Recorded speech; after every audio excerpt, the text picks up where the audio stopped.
طارق محمود صاحب جہرہ سے پوچھتے ہیں کہ جب آدمی جنابت کی حالت میں ہوتا ہے تو کیا اس کے جسم کے کپڑے ناپاک ہو جاتے ہیں؟ نجاست کی دو قسمیں ہوتی ہیں، ایک حقیقی نجاست اور دوسری حکمی نجاست۔ حقیقی نجاست پیشاب، پیخانہ وغیرہ سے لاحق ہوتی ہے اور اس سے بدن ناپاک ہو جاتا ہے۔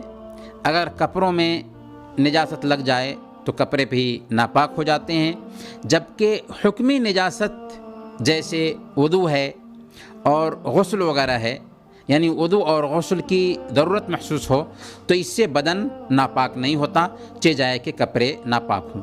یہی وجہ ہے کہ حضرت ابو ہریرہ رضی اللہ تعالیٰ عنہ فرماتے ہیں کہ ایک دن میں جنابت کی حالت میں تھا، اللہ کے رسول صلی اللہ علیہ وسلم کو دیکھا تو راستے کے ایک کنارے ہو گیا، پھر غسل کیا اور آپ کی خدمت میں آیا تو آپ نے فرمایا کہ ابو ہریرہ تم کہاں چلے گئے تھے؟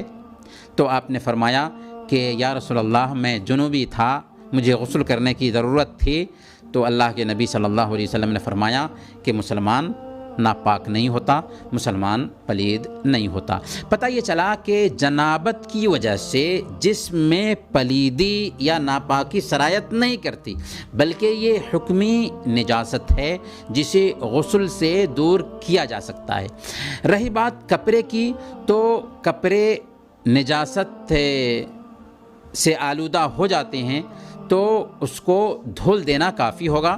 صحیح سنن ابی داؤد کی روایت ہے، حضرت عائشہ صدیقہ رضی اللہ تعالی عنہ بیان فرماتی ہیں کہ کنت افرق المنی من ثوب رسول اللہ صلی اللہ علیہ وسلم فیصلی فیہ، کہ میں منی کے اثر کو اللہ کے نبی صلی اللہ علیہ وسلم کے کپڑے سے کھرچ دیتی تھی، پھر آپ اسی میں نماز ادا کرتے تھے۔